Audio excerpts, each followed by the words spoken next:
గిరిజన సోదరులకు సంబంధించినటువంటి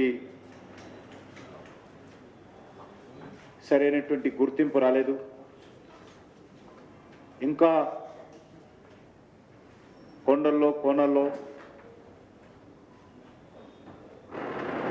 కనీస అవసరాలు లేకుండా ఇబ్బందులకు గురవుతున్న విషయం మనం చూస్తున్నాం. ఈ విషయాన్ని దృష్టిలో పెట్టుకొని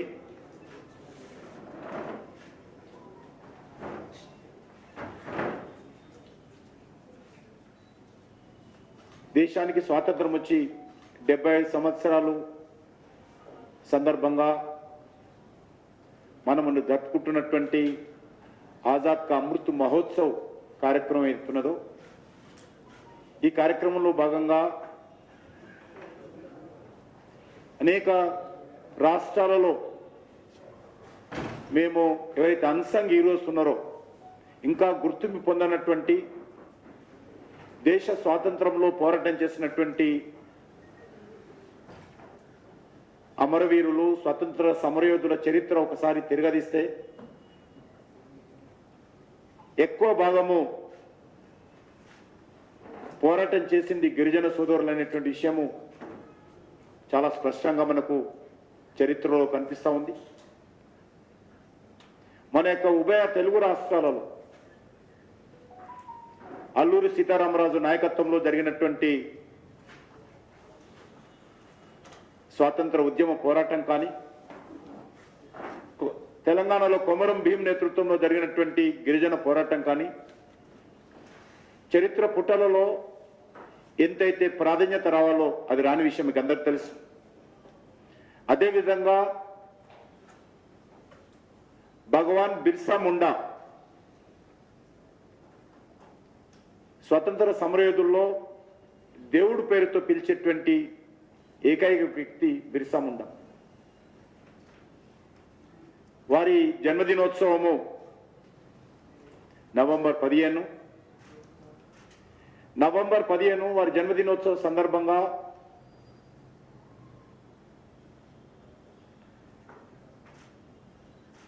గిరిజన జాతీయ గౌరవ దినోత్సవంగా నిర్వహించాలని కేంద్ర ప్రభుత్వం నిర్ణయించింది. ఆ రోజు దేశవ్యాప్తంగా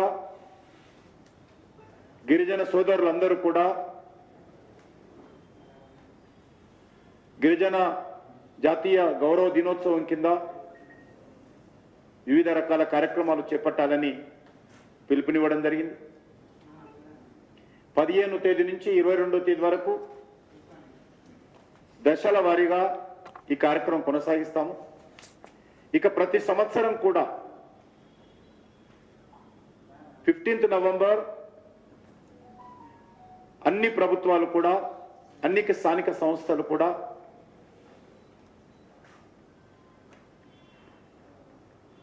జాతీయ గిరిజన గౌరవ దినోత్సవాన్ని పాటించాలని నిర్ణయించడం జరిగింది.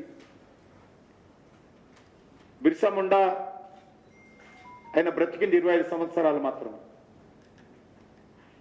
ఆ 25 సంవత్సరాలలో బ్రిటిష్ వాళ్ళు పెట్టినటువంటి అనేక నిర్బంధాలను ఎదుర్కొని ఒక వీరోచితమైనటువంటి పోరాటం కొనసాగించి జైలులో అనుమానాస్పదం సందర్భంగా వారు అమరవీరులయ్యారు. వారి ఏ జైల్లో అయితే ఉన్నారో రాంచీ జైల్లో ఆ జైలును మ్యూజియంగా కేంద్ర ప్రభుత్వం మార్చడం జరిగింది. 15వ తేదీన భారత ప్రధానమంత్రి నరేంద్ర మోడీ గారు ఆ యొక్క ట్రైబల్ మ్యూజియంను ప్రారంభిస్తారు. స్వయంగా సంస్కృతి విభాగం తరఫున గిరిజన శాఖ తరఫున ఈ 2 శాఖలు కలిసి కార్యక్రమాన్ని నిర్వహిస్తా ఉన్నాం. నేను స్వయంగా ఆ కార్యక్రమానికి వెళ్తా ఉన్నాను. అదే రోజు మధ్యప్రదేశ్లో ఒక 2 లక్షల మంది పాల్గొనేటువంటి గిరిజన గౌరవ మహోత్సవ సభలో ప్రధానమంత్రి గారు మాట్లాడుతున్నారు. ఈ సందర్భంగా మన యొక్క తెలంగాణ రాష్ట్రానికి కూడా ఒక ట్రైబల్ మ్యూజియం కోసం కేంద్ర ప్రభుత్వము నిధులు ఇవ్వాలని నిర్ణయించడం జరిగింది. దానికోసము ఒక 15 కోట్ల రూపాయలు కేంద్ర ప్రభుత్వము తెలంగాణ రాష్ట్రానికి ట్రైబల్ మ్యూజియం కోసం ఇవ్వాలని నిర్ణయించాము. ఇప్పటికే 1 కోటి రూపాయలు విడుదల చేయడం జరిగింది. నేను రాష్ట్ర ప్రభుత్వాన్ని కోరుతా ఉన్నాను, ఆ యొక్క మ్యూజియంను 1920లో నిధులు ఇవ్వడం జరిగింది. కాబట్టి ఆ యొక్క మ్యూజియంను యుద్ధ ప్రాతిపదిక మీద పూర్తి చేయాల్సిందిగా నేను రాష్ట్ర ప్రభుత్వాన్ని కోరుతా ఉన్నాను. అదే కాకుండా రాష్ట్రంలో అనేక ప్రాంతాలలో గిరిజనుల యొక్క సంస్కృతి, గిరిజనుల యొక్క జీవన విధాన పద్ధతులను ప్రిజర్వ్ చేయడం కోసము కావాల్సిన ఆర్థిక సహాయం కూడా కేంద్ర ప్రభుత్వం ద్వారా అందిస్తా ఉన్నాం. దాన్ని కూడా సకాలంలో సరైనటువంటి పద్ధతిలో రాష్ట్ర ప్రభుత్వము ఆ నిధుల ద్వారా పుస్తకాల ముద్రణ కావచ్చు, కొమరం భీం లాంటి అమరవీరుని యొక్క చరిత్రను ప్రొటెక్ట్ చేసేటువంటి విషయంలో కావచ్చు, అన్ని విషయాలలో జాగ్రత్తలు తీసుకోవాలని కోరుతా ఉన్నాను. తెలంగాణ ప్రభుత్వం ఏర్పాటు చేయబోయేటువంటి కేంద్ర ప్రభుత్వం ఇస్తున్నటువంటి ఈ 15 కోట్ల రూపాయలు హైదరాబాద్లో ట్రైబల్ మ్యూజియం ఏర్పాటు చేస్తారని కేంద్ర ప్రభుత్వానికి ఇన్ఫర్మేషన్ ఇచ్చారు. కానీ ఇంతవరకు దాని పని పూర్తి స్థాయిలో ప్రారంభం కాలేదు. ఇప్పటికే 1 కోటి రూపాయలు విడుదల కూడా మేము చేయడం జరిగింది.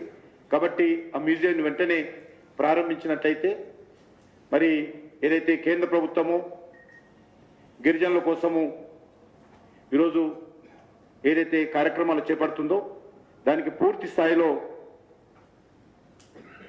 మరి లక్ష్యం నెరవేరినట్టు అవుతుంది.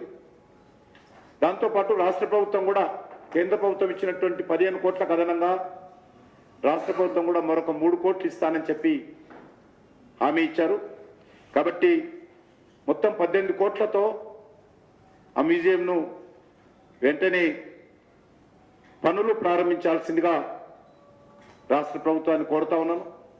అదేవిధంగా సమ్మక్క సారాలమ్మ జాతరకు కూడా కేంద్ర ప్రభుత్వము గతంలో నిర్వహించినటువంటి జాతర సందర్భంగా 2 కోట్ల రూపాయలు కేంద్ర ప్రభుత్వము రాష్ట్ర ప్రభుత్వానికి ఇవ్వడం జరిగింది. ఇప్పుడు జరగనున్నటువంటి వచ్చే ఫిబ్రవరిలో జరగనున్నటువంటి సమ్మక్క సారక్క జాతరకు కూడా కేంద్ర ప్రభుత్వం తరఫున నిధులు ఇస్తాం. దానికి సంబంధించినటువంటి ప్రతిపాదనలు వచ్చిన తర్వాత నిధులు ఇస్తాం. అదేవిధంగా ఇప్పటికే అక్కడ మేము హరిత ప్లాజా పేరు మీద, హరిత భవన్ పేరు మీద రూములు నిర్మాణం చేశాం. కేంద్ర ప్రభుత్వం తరఫున టాయిలెట్స్ నిర్మాణం చేశాం. పూర్తి స్థాయిలో సమ్మక్క సారక్క జాతరలో కేంద్ర ప్రభుత్వానికి సంబంధించినటువంటి గిరిజన శాఖ, కేంద్ర ప్రభుత్వానికి సంబంధించినటువంటి టూరిజం శాఖ, కేంద్ర ప్రభుత్వానికి సంబంధించినటువంటి సాంస్కృతిక శాఖ ద్వారా వివిధ సాంస్కృతిక కార్యక్రమాలు కానీ వచ్చేటువంటి భక్తుల సౌకర్యార్థం కానీ తప్పకుండా ఒక తెలంగాణ మంత్రిగా ఉన్నాను కాబట్టి తప్పకుండా ఆ కార్యక్రమంలో కేంద్ర ప్రభుత్వాన్ని భాగస్వాములు చేస్తానని చెప్పి కూడా ఈ సందర్భంగా నేను తెలంగాణ గిరిజన బిడ్డలకు మరి మనవి చేసుకుంటున్నాను. ముఖ్యంగా ఈ యొక్క ఎయిమ్స్ కాలేజీకి సంబంధించి నాకు ఇటీవలనే అక్కడ ఉండేటువంటి అధికారులు అనేక సార్లు విజ్ఞప్తి చేయడం జరిగింది. ఆ యొక్క ఎయిమ్స్కి సంబంధించినటువంటి బిల్డింగ్ను పూర్తి స్థాయిలో నేను మొన్న ఢిల్లీలో కూడా చెప్తే దాన్ని కొంతమంది రాష్ట్ర ప్రభుత్వానికి సంబంధించినటువంటి మంత్రులు వక్రీకరించి మాట్లాడారు. ఇప్పటి వరకు కూడా అక్కడ ఎయిమ్స్ మెడికల్ కాలేజీ ప్రారంభమైంది, ఎయిమ్స్ హాస్పిటల్ ప్రారంభమైంది, ఎయిమ్స్కి సంబంధించినటువంటి ఓపీ బ్లాక్ ప్రారంభమైంది. ఇటీవల కరోనాకు సంబంధించినటువంటి అన్ని రకాలుగా ట్రీట్మెంట్ కూడా ప్రారంభించాం. ఇటీవల కేంద్ర ప్రభుత్వము నేను తీసుకున్నటువంటి చొరవ కారణంగా 2 గాంధీ హాస్పిటల్ ఏ రకంగా ఏర్పాటు చేయించానో అక్కడ కూడా 2 ఆక్సిజన్ ప్లాంట్లను కూడా పేసన్ ఆక్సిజన్ ప్లాంట్లను కూడా అక్కడ ప్రారంభించాం. కాబట్టి నేను రాష్ట్ర ప్రభుత్వాన్ని కోరుతా ఉన్నాను, 9th అక్టోబర్ 2021లో Rajesh Bhushan IAS secretary, government of India, department of health and family welfare, ministry of health and family welfare వారు ఒక ఉత్తరాన్ని రాష్ట్ర ప్రభుత్వానికి చెందినటువంటి ప్రధాన కార్యదర్శి శ్రీ సోమేష్ కుమార్ గారికి ఒక ఉత్తరం రాశారు. ఆ ఉత్తరంలో వారు మిగతా విషయాలు మాట్లాడుతూ the existing building has not been properly handed over to the institute till date, along with the necessary statutory approvals and mandatory documents related to the structure such as a building permission, fire NOC, environmental clearance and pollution control board. ఇది లేని కారణంగా project నిర్మాణంలో ఆలస్యం జరుగుతూ ఉంది. కేంద్ర ప్రభుత్వం సుమారు 800 కోట్లు విడుదల చేయడం జరిగింది. ఇప్పటికే అరకొర బిల్డింగ్లతో కాలేజీ ప్రారంభించాము, సెకండ్ ఇయర్ ప్రారంభమైంది, థర్డ్ ఇయర్కి వస్తూ ఉన్నాము. కాబట్టి ఆ బిల్డింగ్ వెంటనే హ్యాండ్ ఓవర్ చేయాలని చెప్పి వారు పదే పదే కోరారు. ఇదే విషయము నేను స్వయంగా కేంద్ర మంత్రిగా ముఖ్యమంత్రి గారికి ఉత్తరం రాశాను. అది మీరందరూ కూడా పత్రికల్లో కూడా ప్రచురించారు. దానికి కూడా ఇంతవరకు ఏ రకమైనటువంటి జవాబు రాష్ట్ర ప్రభుత్వం నుంచి నాకు కూడా రాలేదు. కాబట్టి ఇప్పటికైనా నేను ఆ రోజు చెప్పింది ఢిల్లీలో ఇదే విషయం. ఇప్పటికైనా రాష్ట్ర ప్రభుత్వము పట్టింపులకు పోకుండా గతంలో రాజశేఖర రెడ్డి గారి సమయంలో ప్రారంభమైనటువంటి భవనం టీఆర్ఎస్ ప్రభుత్వం వచ్చిన తర్వాత నిర్మాణం కాలేదు. రాజశేఖర రెడ్డి గారు ముఖ్యమంత్రిగా ఉన్నప్పుడు పంజాగుట్టలో ఉన్నటువంటి నిమ్స్ హాస్పిటల్ను విస్తరించాలనే దృక్పథంతో ఆ భవనాన్ని బీబీ నగర్లో నిర్మాణం చేయడం జరిగింది. అప్పుడు కూడా కేంద్ర ప్రభుత్వం కూడా సహకారం అందించింది. కాబట్టి ఇప్పటికైనా కూడా ఎయిమ్స్ ఏదైతే నిమ్స్ బిల్డింగ్ బీబీ నగర్లో ఉందో దాన్ని ఎయిమ్స్గా కన్వర్ట్ చేశారు. అది బిల్డింగ్ హ్యాండ్ ఓవర్ చేయలేదు, పూర్తి స్థాయిలో పంచనామా చేసి హ్యాండ్ ఓవర్ చేయాలంటారు. ఆ తర్వాతనే దానిపైన ఏదైనా ఫర్దర్ మాడిఫికేషన్స్ కానీ ఇతర మరిన్ని అభివృద్ధి కార్యక్రమాలు కానీ నిర్మాణ కార్యక్రమాలు కానీ చేపట్టుకోవడానికి అవకాశం ఉంటుంది. కాబట్టి నేను వారు రాసినటువంటి ఉత్తరం కూడా నేను మీకు ఇస్తాను, రాజేష్ భూషణ్ చేసినటువంటి ఉత్తరాన్ని. కాబట్టి రాష్ట్ర ప్రభుత్వం ఇప్పటికైనా మనవి చేస్తా ఉన్నాను, పట్టింపులకు పోకుండా రాద్ధాంతాలు చేయకుండా ఈ రకమైనటువంటి చిన్న చిన్న విషయాలు మీకు అనిపించవచ్చు, కానీ దీని కారణంగా భవన విస్తరణ పనులు ఆగిపోతా ఉన్నాయి, హాస్పిటల్ అభివృద్ధి కార్యక్రమాలు అయిపోతా ఉన్నాయి. ఈ ఎన్వైరన్మెంట్ క్లియరెన్స్ లేకుండా, ఫైర్ క్లియరెన్స్ లేకుండా, బిల్డింగ్ పర్మిషన్ కాగితాలు రాకుండా, ఎన్ఓసి సర్టిఫికెట్ లేకుండా ఫర్దర్ ముందుకు వెళ్ళడం అనేటువంటిది చాలా కష్టము. కాబట్టి రాష్ట్ర ప్రభుత్వాన్ని ప్రత్యేకంగా గౌరవ ముఖ్యమంత్రి గారిని కోరుతా ఉన్నాను, దీనిపైన ప్రత్యేక శ్రద్ధ తీసుకొని ఎయిమ్స్ హాస్పిటల్ భవనానికి హ్యాండ్ ఓవర్ సంబంధించినటువంటి అన్ని పనులను కూడా పూర్తి చేయాల్సిందిగా నేను కోరుతా ఉన్నాను. దీన్ని నా మీద నేనేం ఛాలెంజ్ చేయదలుచుకోలేదు, నేను డాక్యుమెంట్స్ చేయిస్తున్నాను. ఛాలెంజ్ చేసినంత మాత్రాన సమస్యలు పరిష్కారం కావు. మీ ఛాలెంజ్లు ఎందుకు చేస్తున్నారో తెలంగాణ ప్రజలు, సామాన్య ప్రజలు కూడా ఇప్పుడు అర్థమవుతుంది. కాబట్టి నేను ఎక్కడ కూడా ఏ రకమైనటువంటి వాస్తవాలకు విరుద్ధంగా మాట్లాడే వ్యక్తిని కాదు. కాబట్టి అబద్ధాలు మాట్లాడుతున్నారని పతాక శీర్షికలలో ఈరోజు ప్రచారం వచ్చే విధంగా రాష్ట్ర ప్రభుత్వం ప్రచారం చేసింది. అబద్ధాలు మా ఇజంలో నిలవు. కాబట్టి దయచేసి గౌరవ ముఖ్యమంత్రి గారి విషయంలో చొరవ తీసుకొని మనం ఇచ్చాము. ఈరోజు ఒక్క మెడికల్ కాలేజ్ రాలేదన్నారు. ఎయిమ్స్ మెడికల్ కాలేజీ తెలంగాణలోనే వచ్చింది, నరేంద్ర మోడీ గారు అధికారంలోకి వచ్చినాకనే వచ్చింది. కేంద్ర ప్రభుత్వం ఇచ్చినటువంటి మెడికల్ కాలేజీలో ఇది ఒక పార్ట్. మరొక విషయము, నేను మీకు కూడా ఇస్తున్నాను.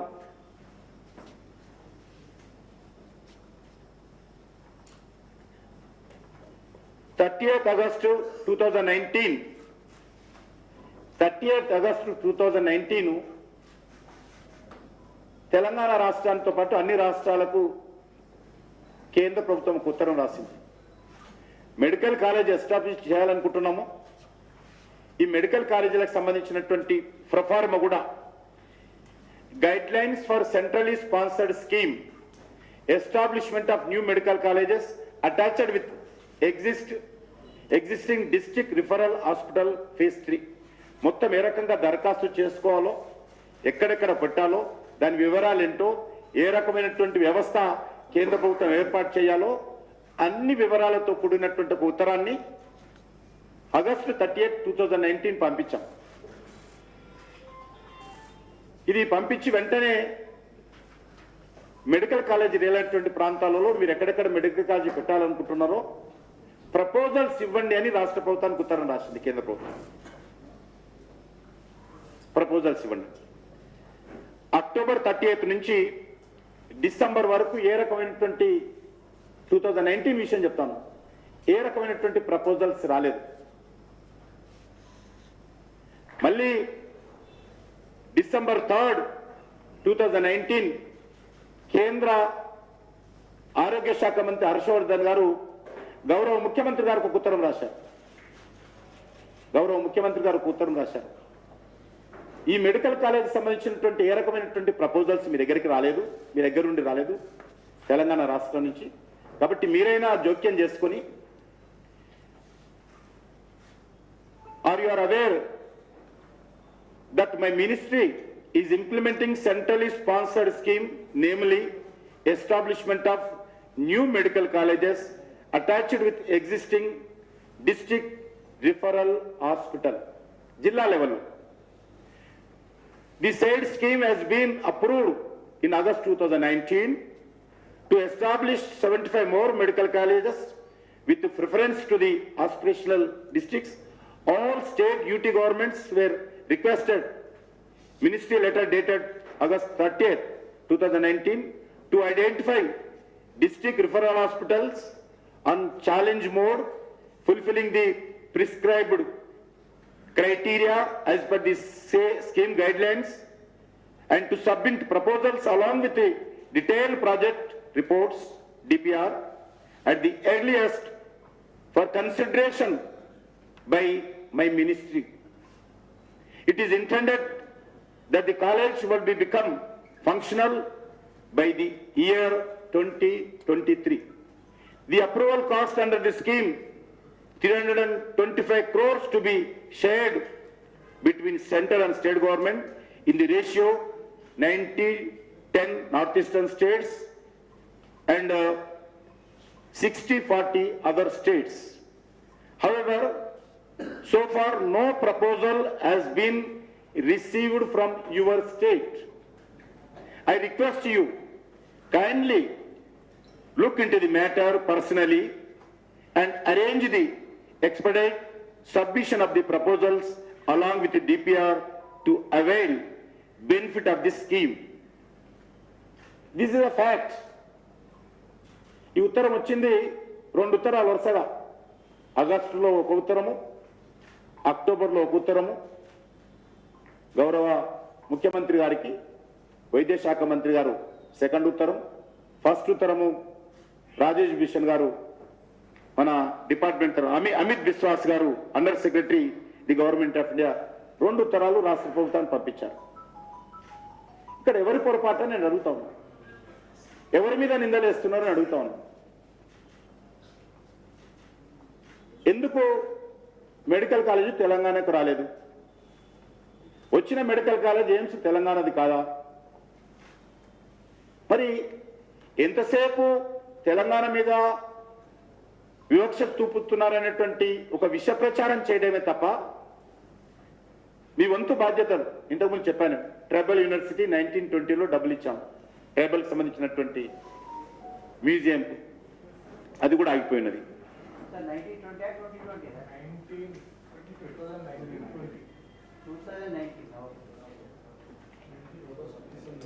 1920 అంతే, ఆ 19 కోమెవరం ఇప్పుడే ఉన్నాం, చాలా వెనుకబడలేము, కొద్దిగా ముందుకు వచ్చాము. ఫ్రెండ్స్, ఇంకొక విషయం, నేను మరీ ఎక్కువ మిమ్మల్ని ఇబ్బంది పెట్టదలుచుకోలేదు, ఒకటే అడుగుతా ఉన్నాను. తెలంగాణలో ఎవరైనా రైతు బాయిల్డ్ రైస్ ప్రొడక్షన్ చేస్తున్నారా? ఎనీ ఫార్మర్ రైతు ఎవరైనా బాయిల్డ్ రైస్ ప్రొడక్షన్ చేస్తారా? రైతులు ఎవరు చేయరు. రైతులు పండించేది ధాన్యం. ధాన్యాన్ని తీసుకెళ్ళిన తర్వాత రైస్ మిల్లర్స్ దాన్ని రా రైసే కానీ బాయిల్డ్ రైసే కానీ వాళ్ళు ఆడించి మార్కెట్ కానీ ఎఫ్సిఐ కానీ మనకు కానీ వాళ్ళు పంపిస్తారు. కాబట్టి ఈరోజు బాయిల్డ్ రైస్ ప్రస్తుత పరిస్థితుల్లో మన రాష్ట్రంలో కానీ అనేక రాష్ట్రాలలో కానీ బాయిల్డ్ రైస్ ఎవరూ తినడం లేదు. కేంద్ర ప్రభుత్వం గత 3 సంవత్సరాలుగా రాష్ట్ర ప్రభుత్వంతో చర్చిస్తా ఉన్నది. బాయిల్డ్ రైస్ దశల వారీగా తగ్గించండి, ఇది రైతులకు ఇబ్బంది లేదు, రైస్ మిల్లర్ సంబంధించినటువంటి సమస్య. రైతులు ఎవరు కూడా బాయిల్డ్ రైస్ అనో రా రైస్ అనో రైతులు ఉత్పత్తి చేయరు. రైతులు ఉత్పత్తి చేసి ధాన్యాన్ని తీసుకెళ్లి రైస్ మిల్లర్ల దగ్గరికి వెళ్ళిన తర్వాత 2 రకాల రైసులు బియ్యం బయటకు వస్తాయి. ఒకటి రా బియ్యం అని, రా రైస్ అని, ఒకటి ఫార్ బాయిల్డ్ రైస్ అని.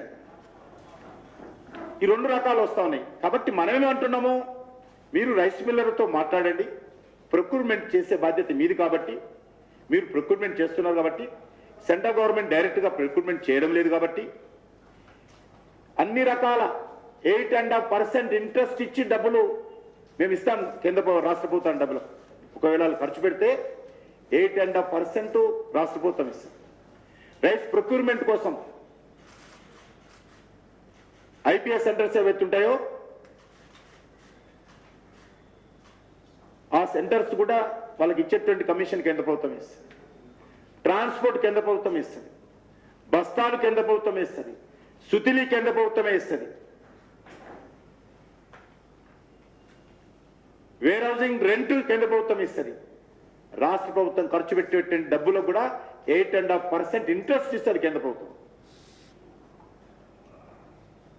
ఎందుకంటే కేంద్ర ప్రభుత్వానికి మండల లెవెల్లో, జిల్లా లెవెల్లో మిషనరీ లేదు. మిషనరీ అంతా రాష్ట్ర ప్రభుత్వానికే ఉంటుంది. ఫెడరల్ సిస్టంలో అది పద్ధతి. కాబట్టి రాష్ట్ర ప్రభుత్వ యంత్రాంగం ఉంటుంది.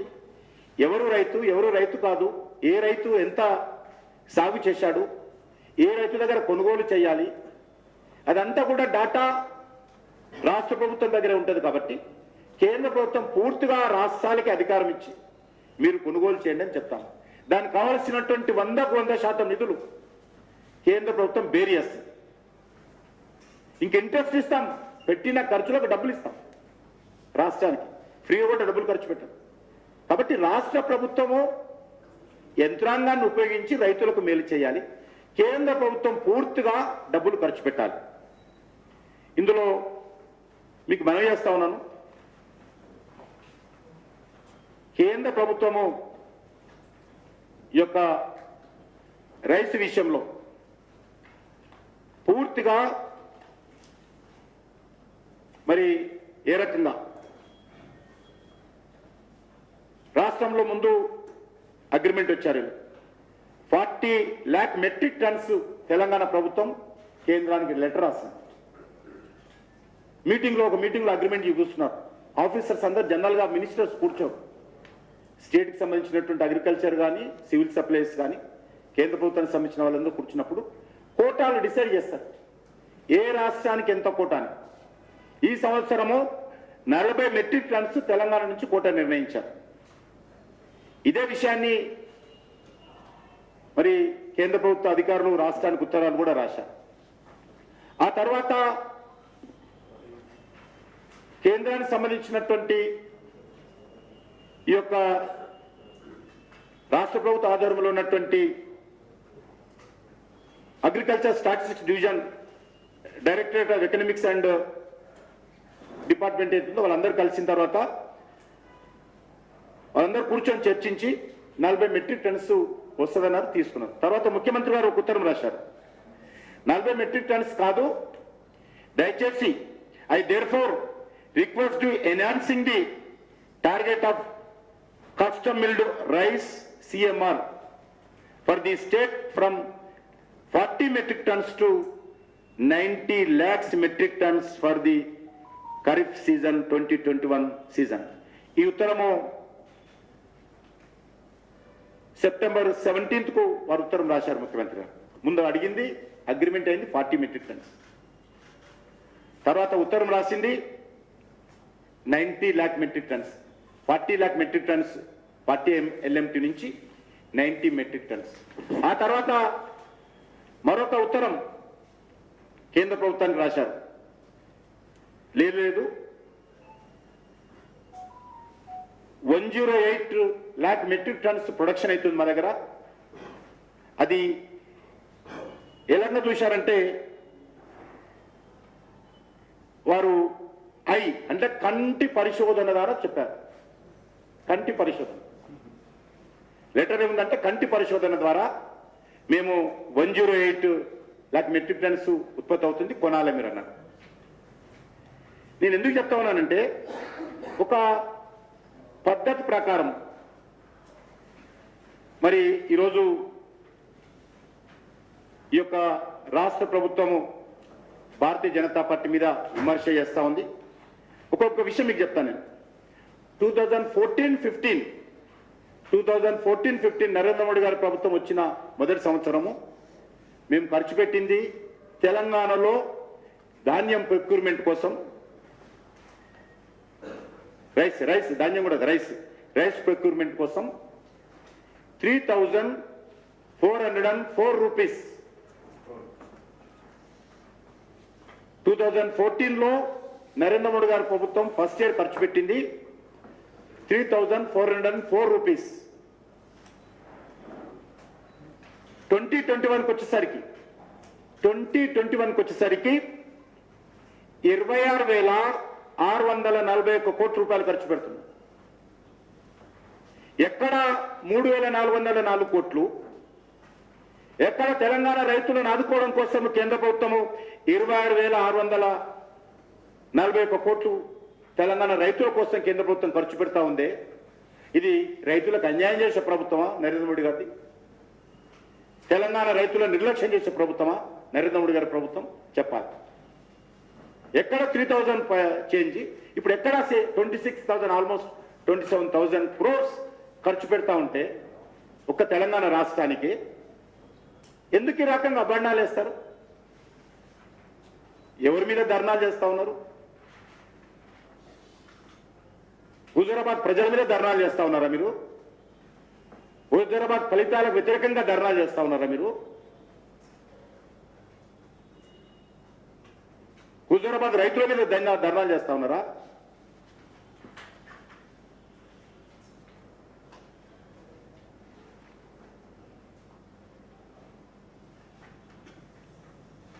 ఇంకొక విషయం కూడా మనం చేస్తాను. 2000లో రాష్ట్రం విడిపోక ముందు తెలంగాణ రాష్ట్రం ఆంధ్ర రాష్ట్రం కలిపి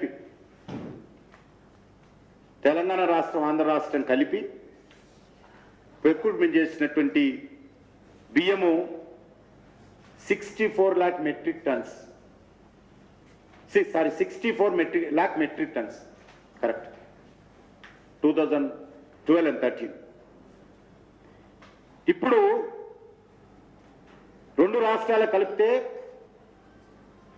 151 లక్షల మెట్రిక్ టన్స్. ఎక్కడ 64 lakh మెట్రిక్ టన్స్, ఎక్కడ 151 lakh మెట్రిక్ టన్స్ రెండు రాష్ట్రాలు కలిపితే. ఆంధ్రలో 56 లక్షల మెట్రిక్ టన్నులు, తెలంగాణలో 94 లక్షల మెట్రిక్ టన్స్. తెలంగాణ మొదటి సంవత్సరము మేము చేసిన బియ్యం రిక్రూట్మెంట్ ఎంత? 14లో 43 మెట్రిక్ టన్స్. తెలంగాణ విడదీసి చూస్తే తెలంగాణలో 14లో నరేంద్ర మోడీ గారి ప్రభుత్వం రిక్రూట్మెంట్ చేసింది 43 lakh మెట్రిక్ టన్స్. ఈరోజు 94 lakhs మెట్రిక్ టన్స్ కేంద్ర ప్రభుత్వం కొనుగోలు చేస్తూ ఉంది. 26,600 కోట్లు ఖర్చు పెడతా ఉంటే, 641 కోట్లు ఖర్చు పెడతా ఉంటే కేంద్ర ప్రభుత్వం రైతు వ్యతిరేక ప్రభుత్వం అనడానికి నోరే రకంగా వస్తుందో వాళ్ళకైతే అర్థం కావడం లేదు. ఏ ప్రాతిపదికన ఏంటంటారో అర్థం కావడం లేదు. మా కుటుంబానికి మాత్రమే విమర్శించేటువంటి పడికట్టు పదాలతో విమర్శించే శక్తి ఉంది, మేము మాత్రమే బాగా తిట్టగలుగుతాము, మేము మాత్రమే బాగా విమర్శించగలుగుతాము అని అనుకోవడం అనేటువంటిది ఎక్కువ రోజులు ఎవరు. Subscribe to our channel by clicking the subscribe button. Click the bell button and enjoy the latest uploads from our channel.